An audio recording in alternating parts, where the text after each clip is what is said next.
આકાશવાણી ભુજ પ્રાદેશિક સમાચાર આરતી ભટ્ટ વાંચે છે.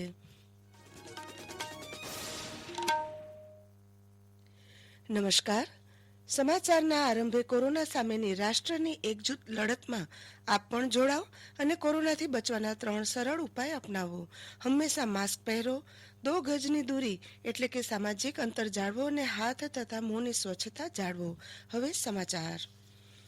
પ્રધાનમંત્રી નરેન્દ્ર મોદી આગ્રા ખાતે મેટ્રો ટ્રેન સુવિધાના નિર્માણ કાર્યનો આજે સવારે 11:30 વાગે વિડીયો માધ્યમથી શુભારંભ કરાવશે. આ પરિયોજના અંતર્ગત 29.4 કિલોમીટર લાંબા 2 કોરિડોર બનાવાશે અને તેના દ્વારા તાજમહેલ સહિતના આગ્રાના વિવિધ પ્રવાસન સ્થળોને એકસાથે જોડી શકાશે. અંદાજે 8,379 કરોડ રૂપિયાના ખર્ચની આ યોજના 5 વર્ષમાં પૂર્ણ કરાશે અને તેના દ્વારા આગ્રાના 26 લાખ લોકો તથા દર વર્ષે આગ્રાની મુલાકાતે આવતા 60 લાખ જેટલા પ્રવાસીઓને આ પરિયોજનાથી લાભ થશે. પ્રધાનમંત્રી નરેન્દ્ર મોદી આ મહિનાની 10મી તારીખે નવી દિલ્હીમાં નવા સંસદ ભવનનો શિલાન્યાસ કરશે. નવી દિલ્હીમાં મીડિયાને સંબોધન કરતા લોકસભા અધ્યક્ષ ઓમ બિરલાએ કહ્યું કે સંસદ ભવનમાં નવા બિલ્ડિંગનું નિર્માણ આગામી 100 વર્ષોની જરૂરિયાતને ધ્યાનમાં રાખીને કરવામાં આવી રહ્યું છે. તેમણે કહ્યું કે નવા સંસદ ભવન 971 કરોડ રૂપિયાના ખર્ચે બનાવવામાં આવી રહ્યું છે, જેમાં હાલના સંસદ ભવનની તુલનામાં વધુ સમિતિ રૂમ અને રાજકીય પક્ષોની કચેરીઓ હશે. કેન્દ્ર સરકાર દ્વારા નવા કૃષિ કાયદાનો વિરોધ કરી રહેલા સંગઠનો સાથે આગામી બુધવાર 9મી ડિસેમ્બરે 6ઠા તબક્કાની વાતચીત કરાશે. ગત શનિવારે કૃષિમંત્રી નરેન્દ્રસિંહ તોમર સાથે 5મા તબક્કાની વાતચીતમાં ખેડૂત સંગઠનોને લઘુત્તમ ટેકાના ભાવ ચાલુ રહેશે અને તે બંધ કરવાની કોઈ યોજના નથી એવું આશ્વાસન અપાયું હતું. કૃષિમંત્રી શ્રી તોમરે વધુમાં ખેડૂત નેતાઓને કેન્દ્ર સરકાર ખેડૂતોના હિતો માટે સંપૂર્ણ વચનબદ્ધ છે તેવો વિશ્વાસ આપ્યો હતો અને ખેડૂત આંદોલન ટૂંક સમયમાં પૂર્ણ થઈ જશે એવી આશા વ્યક્ત કરી હતી.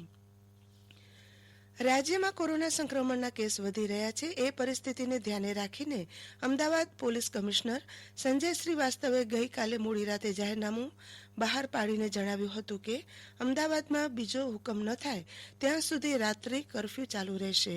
આજે મુખ્યમંત્રી વિજય રૂપાણીની અધ્યક્ષતામાં કોર કમિટીની બેઠક મળશે, જેમાં અમદાવાદ, સુરત, વડોદરા અને રાજકોટમાં લદાયેલા કર્ફ્યુનું મૂલ્યાંકન કરવામાં આવશે. ગુજરાત રાજ્યમાં વિતેલા 24 કલાક દરમિયાન કોવિડ-19 સંક્રમિત દર્દીઓ સાજા થવાનો દર 91.35% થયો છે. રાજ્યમાં ગઈકાલે 1,455 નવા દર્દીઓ નોંધાતા કુલ સંક્રમિત દર્દીઓની સંખ્યા 2,18,788 થઈ છે. રાજ્યભરમાં હાલ 14,695 દર્દીઓ સારવાર હેઠળ છે. ગઈકાલે 17 દર્દીઓના મૃત્યુ સાથે કુલ મૃત્યુઆંક 4,081 થયો છે.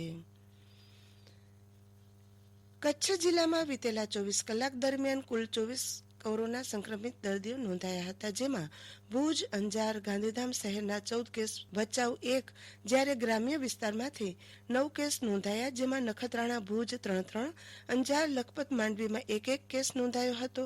ગઈકાલે 18 દર્દી સાજા થયેલ, પરંતુ 256 દર્દી હજુ સારવાર હેઠળ છે. જિલ્લામાં કુલ 3,409 કોરોના પોઝિટિવ કેસ જાહેર થયા, તેમાં હાલ સુધીમાં 3,036 દર્દીઓ સાજા થયેલ છે.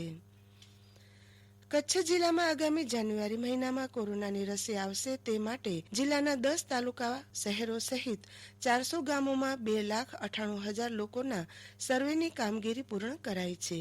આ સર્વેમાં આરોગ્ય કર્મચારીઓ અને ફ્રન્ટલાઈન વર્કર બાદ 50 વર્ષથી નાની ઉંમરના અને 1 થી વધુ બીમારી ધરાવનારી વ્યક્તિઓનો સર્વે કરવામાં આવ્યો હતો. પશ્ચિમ રેલવે વિભાગ દ્વારા મુસાફરોની માંગ અને સુવિધાને ધ્યાનમાં રાખીને આ ડિસેમ્બર મહિનામાં અમદાવાદ ડિવિઝન પર ચાલતી ભુજથી મુંબઈની ટ્રેનોને અસ્થાયી રૂપે એક વધારાનો સ્લીપર કોચ જોડવામાં આવ્યો હોવાના અહેવાલ છે. રાજકોટની ઉદય શિવાનંદ કોવિડ હોસ્પિટલમાં આગ લાગવાના બનાવમાં ગઈકાલે સારવાર દરમિયાન વધુ 1 દર્દીઓનું મૃત્યુ થયું હતું.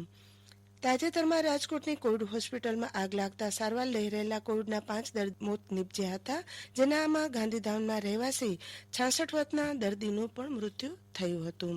આ સાથે સમાચાર પૂરા થયા. નમસ્કાર.